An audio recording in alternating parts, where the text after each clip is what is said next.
Taste the Daily.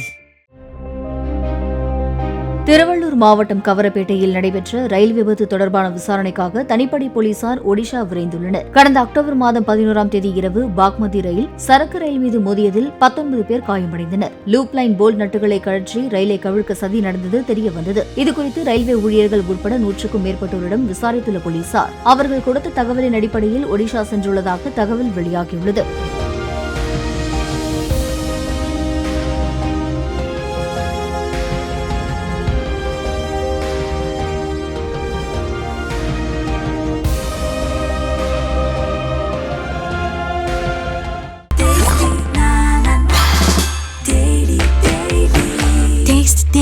Taste the Daily.